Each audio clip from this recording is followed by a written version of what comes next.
Hi, this is Derrick Branch, Serial Killer Edition.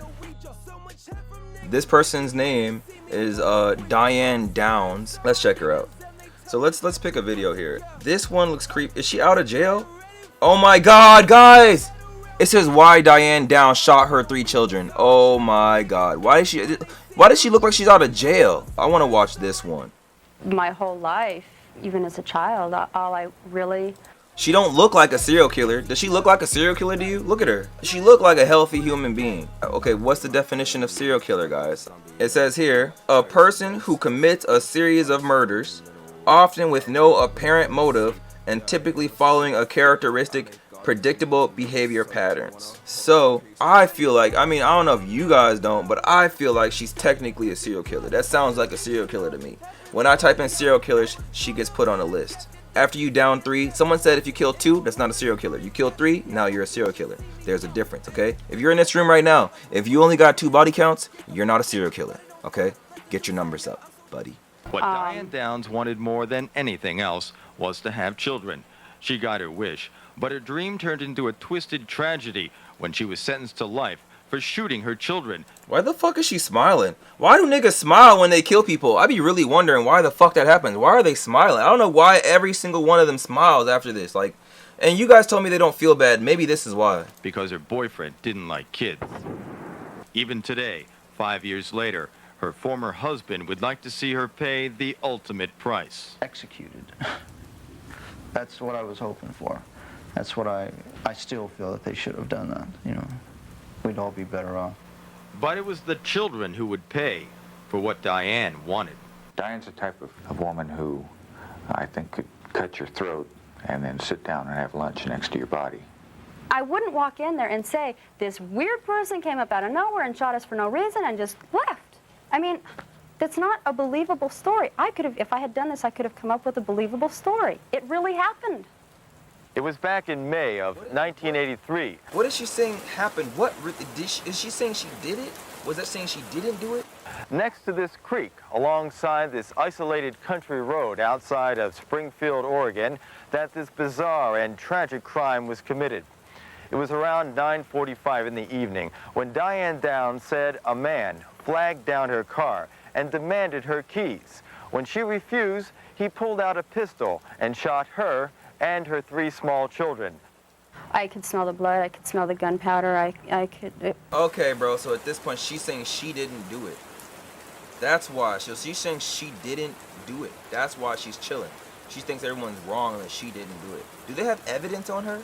It was just a really, really horrible feeling. But Diane says she somehow managed to escape and rushed to a nearby hospital. 7-year-old Cheryl was dead on arrival. 8-year-old Christy was shot twice in the chest. 3-year-old Danny was shot in the back and lay paralyzed. Diane, however, received only wounds to her forearm. Detective Doug Welch was one of the first officers at the hospital that night, and although he didn't realize it at the time, this case would consume his life for many months to come.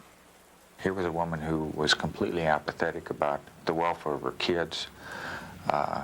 She was just emotionally flat and preoccupied with something else. That evening and the next day, police were out in full force, looking for any clues that would lead them to the man that Diane claimed did the shooting. This is the guy she described as the person that killed her kids? He do look like a serial killer, though. Later to be known as the bushy-haired stranger. I'm throwing the keys, okay? I'm throwing the keys. 4 days later, as one child was being buried, the other 2 still in intensive care, Diane reenacted for police what happened that night. Besides wondering why a woman with children would stop her car and get out for a strange man, detectives couldn't help but notice Diane's seemingly carefree attitude. I just hit my cast. Started the car. Whoa. Did you see how she said she got away from the nigga? Couldn't help but notice. Bitch, you did not knee this nigga in the back of his knee and then escaped into your car. Damn, I don't even know how she escaped from being in jail this entire time. There's no way in hell that would happen now. There's no way in 2021 you gonna be like, I just need the nigga in his knee and then I got away. Like, what? I could have came up with a better story than that. Started the car and left. The car door shut itself. Why is she laughing? This nigga killed 3 of your kids. She don't look sad at all. That's crazy. God dang. Sure, I could sit here and cry and be all upset. And what's it gonna... What is she about to say? I'm sorry, I froze it. I shouldn't have froze her. I could sit here and cry and be all upset. And what's it gonna prove? It proves nothing. I am who I am, and I can't prove that I'm anybody other than what I am. What are you? What is that? I don't know what that's even saying. What are you saying? I got pregnant when I wasn't allowed to, and I'm not saying he forbade me to get pregnant, but I didn't consult him. I wanted to have children, and so I got pregnant without asking permission. Well, once she had the kids, you know, it was another story, you know, well... He's alive. This is that nigga. This is the husband. Oh, my God. She treated him like crap, you know. She really didn't treat him very good. Christy and Cheryl came early in the marriage. Little Danny came later, the result of an affair. Diane then became a surrogate mother, bearing a child for another woman. After 8 years, the marriage ended in divorce. This was a woman that really got around, you know. Of course, I really didn't know that. Hey, you know, you're not supposed to. You're the husband. You're supposed to be the last to know. In 2 years' time, I had 10 separate lovers. She had 10 niggas at one time. She's for the streets. 2 years. That's not very many, and less than half of them were married. Diane worked as a letter carrier here at in 2 years, 10 people in 2 years is not for the streets. I take that back. What we talk about, we said that how many people a week is for the streets? I think we agreed that it was like 2 people a week isn't for the streets, 3 people a week is for the streets, right? Chandler Post Office just outside of Phoenix. This is where she would meet a fellow employee, a married man who she would have an intimate relationship with. According to Oregon police, that man would be the reason why she would later try to kill her children. Robert Knickerbocker told Diane he would divorce his wife of 10 years and marry her. But there was one problem. You see, he didn't have kids, and he didn't want kids. Well, hey, I don't have a problem with you having a relationship with anybody, you know. Oh, he's a cuck, so he's okay with it. I was feeling bad for this nigga, but like he's okay with the shit. Especially if it's going to work into something serious, and how does he feel about the kids? Oh, well, he doesn't want anything to do with the kids. He hates kids, he can't have kids, and he had a vasectomy so that he can't have kids, on and on and on. Diane and the children moved to Springfield, Oregon. She set up a new life in this apartment house and waited for her boyfriend to get a divorce and join her, but he never showed up. According to police, she became obsessed with trying to get him, writing him letters every day, but they would come back unopened. He would change his mind on a daily basis. I'm coming, I'm going, I'm coming, I'm going. I want a divorce, I've changed my mind, I don't want a divorce. You guys notice what her haircut is? Am I the only one that realized? Kind of similar to that drawing. A week and a half later, he changes his mind, he doesn't want a divorce, okay? This was a real obstacle as far as Diane was concerned. Those kids were a burden, and there was no way that she could see that she was going to get this guy up to Oregon as long as she had the kids. The town of Springfield was shocked by the crime. Diane proclaimed herself the victim of an unknown madman. But as police investigated, they found no evidence to support her story about a bushy-haired stranger. Instead, everything pointed to They look just like her. Diane. Most damaging were the slugs found at the scene. Police say they were fired from a .22 Ruger pistol. Although the weapon was never found, Diane was known to have a similar gun. We were able to learn that she did have a Ruger. She had that gun, and she pulled that gun out and shot those kids with it. Why does nobody look sad? Not one person looks sad in this video. I'm starting to just like feel like nobody truly gave a fuck about any of this. Maybe he's like, man, he really looked like fuck them kids. Like I feel bad for these kids. Police were unable to crack Diane's story about a crazed killer who only demanded her car keys and said nothing more before shooting her children. But during a tape-recorded police interrogation, she slipped, changed the story, and said that the man had called her by name and threatened to kill her if she talked. I stopped and got out and asked him what was the problem. And he said, I want your car. And I said, you gotta be kidding. I mean, how many people really do that in real life? They don't. I just kept saying, God, do what's best. You know, if they gotta die, let them die, but don't let them suffer. We were just out, I guess, sightseeing, I guess you'd say. And the kids got tired. They fell asleep in the car. So I decided to just head on home. but I saw a road I hadn't been on before. We like to take back roads, and just went down that road, and there was a guy standing in the road, flagging me down, so I stopped. Everything was done in a matter of 5 or 10 seconds. He swung himself around and fired twice. One caught me in the arm, the other one I went off somewhere. Danny cried the whole way. I could hear him softly just moaning, and Christy was dying. God, all the blood, all the pain. Emotionally, she was flat. I kept trying to tell Detached. her to roll over so she wouldn't choke on the blood, and it didn't dawn on me at the time that the blood was coming from her lungs. Her behavior was not anything that you would expect for a mother. Throw cap in the chats. Does that look like cap in the chats? But like, if you lost 3 of your kids, nigga, like, I don't know. I'm not saying you have to cry, but like, you don't look sad at all. Like, If I had shot my own children, would I not have done a good job of it? Why would I have taken my kids to the hospital? Wouldn't I have made sure they were dead and then cried crocodile tears? That's insane to think that I would do such a thing and then bring the witnesses in against myself. That's crazy. Just to appeal for people out there, to, if they know anything, to call in.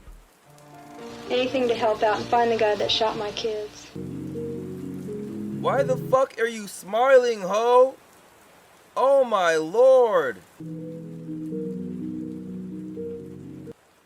What the fuck is this? I don't think that anyone would be, I just don't get it. I don't think a person would be this, that's too happy to me.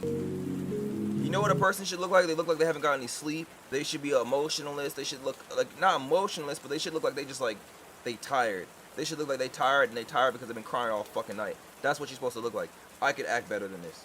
The police said strangers don't shoot strangers for no reason.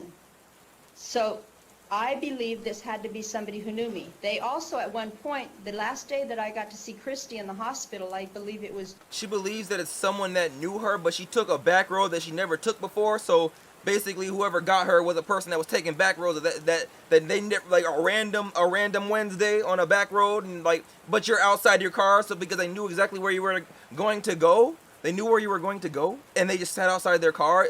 You didn't know them? I'm so confused. She didn't recognize them, but they recognized her. Slow down for a nigga you didn't know, but you... come on. June 15th of '83, Doug Welch came to the hospital and said, Steve Downs did this. We know Steve Downs did this. You need to be willing to testify against him. I said, how do you know Steve Downs, my ex-husband? How do you know Steve Downs did this? Give me the evidence. He said, don't worry about the evidence, just be willing to testify. I said, if you can't prove to me he did it, he's not the one that fired the gun. He said, but he was behind it. I said, I cannot testify against somebody unless you can prove to me that he did this. I know he hates me, but why would he hurt the kids? Doug Welch said, you better be willing to play ball or you'll never see your kids again. And I said, I cannot testify against somebody unless you can prove to me that he did it. The next day when I went to see my children, I was not allowed to see my children ever again. That gave me the belief that the police were absolutely convinced that somebody I knew did this. And if the police believed it, then I believed it.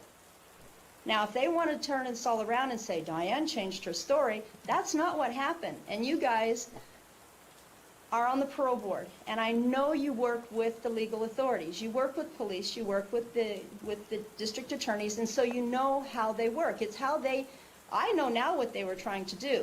They were trying to scoop me into a corner so that, I don't know, so that I would say or do something that would incriminate me, which certainly worked. But that's not what happened. Though what I'm telling you is exactly what happened. Doug Welch came to the hospital in Springfield. Oh, I can't even think. Mackenzie Willamette. No, anyway, to the Springfield Hospital. She don't know the He fucking, sat she don't know the fucking story. right there. He caught me when I was coming through the front door. He pulled me into the lobby, and these are the things he said to me. I went to see Christy for 15 minutes because that's all I was allowed. I left, and he was standing there, and he goes, I'm not playing, Diane. And I said, prove to me Steve did this. He says, let us worry about the... Bro, what the fuck is this bitch talking about? Hey. Would you stop for a random nigga on the road, nigga you don't know, with 3 of your kids? If you think that it's better for me to parole someplace and never see my parents, and never see my parents again, and that's the only way to keep them safe, then I would do that. But I don't want to not see my parents again. I love my parents. My dad needs me to take care of him. He's 80 and he falls. He's a big man. My mom's a little woman. She doesn't, when it finally comes time to start bathing him and taking care of him, my mom isn't going to be able to do that by herself. Sending me someplace away from my parents. What? Where the fuck was this when she talked about her kids getting shot? Where was all of this at? Is this what you guys believe, that all serial killers don't actually, like, they don't feel bad for what they did type shit, and these niggas are like strong manipulators and all types of shit, right? I don't like this person. Okay, this person, she looked like she'd be interesting. That was, I don't know. I don't even know if I feel like she's a serial killer at that point. She's a serial killer, but that's not what I call a serial killer. I don't know, guys. But yeah, that's Diane Downs, bro. Okay, I don't know. To me, if I were to score her as a killer, 0 to 10, 3. I see the truth, that's why I'm so bitter. Line up the chalk, I start to